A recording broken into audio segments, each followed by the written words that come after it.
Na capital, PMs da Rota também são investigados pelo mesmo tipo de crime. Foram presos a ex-mulher dele, outro homem e um PM, todos acusados pelo assassinato. O grupo da Rota pode ser o mesmo que matou o coronel José Hermínio Rodrigues numa emboscada em 2008. Ele teria sido assassinado por investigar crimes dentro do batalhão.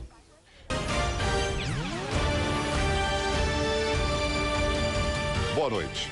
5 policiais militares foram presos acusados de pertencer a um grupo de extermínio que agia no litoral de São Paulo. Na capital, PMs da Rota também são investigados pelo mesmo tipo de crime.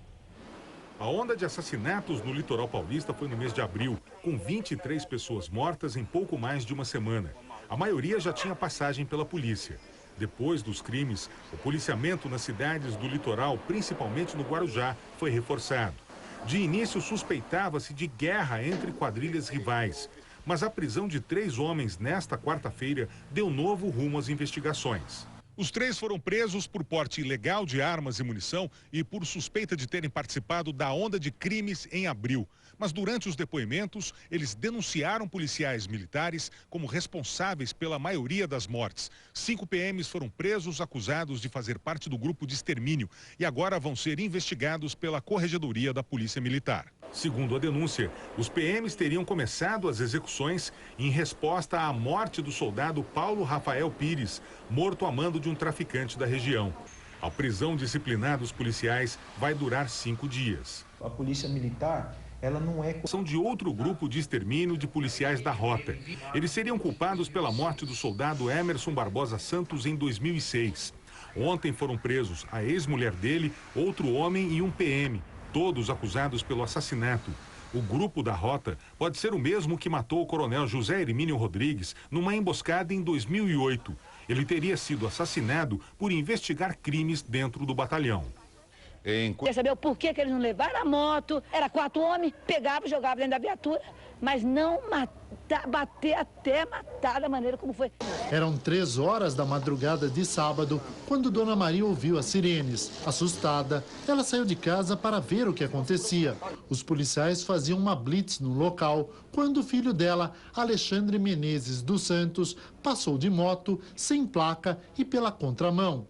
Ele foi parado e começou a ser agredido, de acordo com esta testemunha, que prefere não ser identificada. A mãe dele saiu, quis proteger o filho, não conseguiu, porque o policial falou assim: sai daqui, o seu filho é um vagabundo. Os policiais disseram na delegacia que apenas deram uma gravata no motoboy, mas o laudo da perícia apontou morte por asfixia e traumatismo craniano. Os PMs foram presos por homicídio culposo quando não há intenção de matar.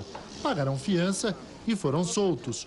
O comando da PM usou então o Código Policial Militar para voltar a prender o grupo. A PM lamenta profundamente a morte do Alexandre, mas lamentar só não adianta. No entanto, que foram presos em flagrante. Também foi instaurado um procedimento administrativo para apurar a conduta dos policiais envolvidos nessa situação. Os 2 comandantes do batalhão onde os policiais atuavam foram afastados. A Secretaria de Segurança Pública considerou que eles não tinham controle sobre a tropa. No começo do ano, um outro motoboy foi morto por policiais militares na capital. Na época, 12 soldados foram presos. Tanto naquele caso como agora, o governo de São Paulo autorizou o pagamento de uma indenização para as famílias. Por um momento eu gritei: socorro, polícia, aí eu lembrei que eu estava com policiais. E daí eu parei, só gritava: socorro, socorro, me ajudem, me ajudem. Porque eu sempre aprendi que eu gritava por socorro, polícia. A polícia estava matando o filho dela. Não há injustiça o afastamento dos comandantes. Comandantes são também responsáveis pelas atitudes de seus comandados. O ato do governo paulista foi exemplar. Esses PMs demonstraram, além da violência, total despreparo e falta de equilíbrio para a função. O governador hoje se questionou sobre o porquê de fatos como esse. Eles estão se repetindo, é a segunda vez em poucos dias. Pelo menos 3 condições nós podemos, desde já, revelar ao governador Alberto Goldman. São PMs mal recrutados, mal armados e muito mal treinados. morte? Falaram que ia me matar, você vai morrer agora. Colocou a pistola no meu rosto e falou, você vai morrer agora. E eu vejo hoje essa situação como um crime de tortura, cárcere privado, uma lesão corporal.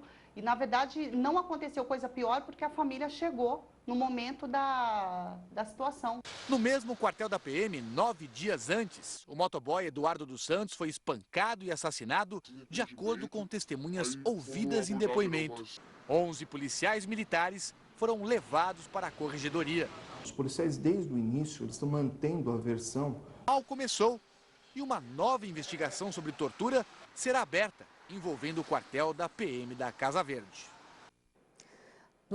Na noite do último quartel, na noite do último dia 9, foram chamados para atender a uma ocorrência, um furto de uma bicicleta. Segundo testemunhas, um dos militares agrediu Eduardo, que discutia com outros 3 homens. O motoboy teria reagido à abordagem. Em vez de levar os 4 para a delegacia, os PMs foram direto para a 1ª companhia do 9º Batalhão, que fica ao lado do distrito.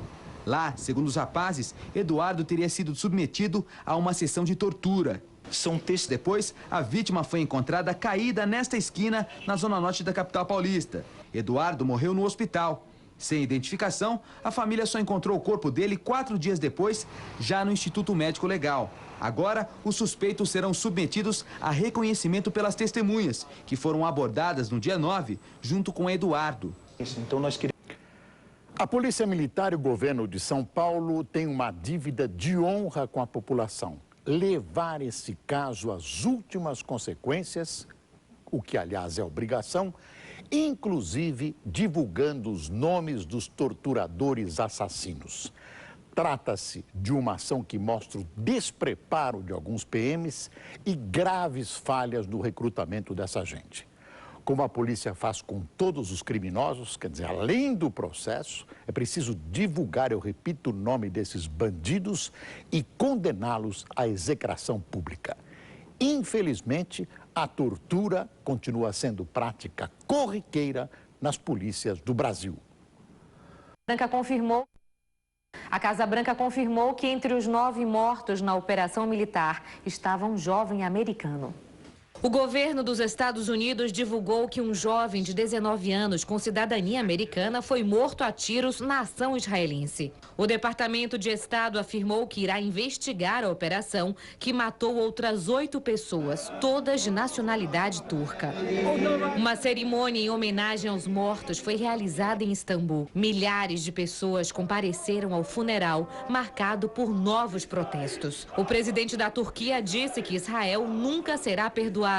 E a Liga Árabe prometeu romper o bloqueio israelense aos palestinos. A brasileira Yara Ali, que estava num dos barcos atacados, foi deportada e chegou à Turquia. Ela conversou com a BBC Brasil sobre os momentos de terror. Antes de embarcar para os Estados Unidos, onde mora, a cineasta e ativista Yara Ali contou como foi o momento em que tropas israelenses abordaram um navio em que ela estava. Foi uma coisa muito surreal de achar que os caras começaram a assassinar o pessoal lá, né? A gente sabia que ia ter uma certa confrontação e todas as metodologias que eles poderiam ter utilizado, eles escolheram a mais violenta, a mais brutal, né? Yara afirmou ainda que conseguiu evitar que autoridades de Israel confiscassem imagens do ataque. O Conselho de Direitos Humanos das Nações Unidas já iniciou uma investigação, mas o governo israelense rejeita pedidos por um inquérito independente. Enquanto isso, a África do Sul se juntou à lista de países que retiraram seus embaixadores de Israel. Eric Câmara, da BBC Brasil, em Londres, para o Jornal da Band. Uma tradição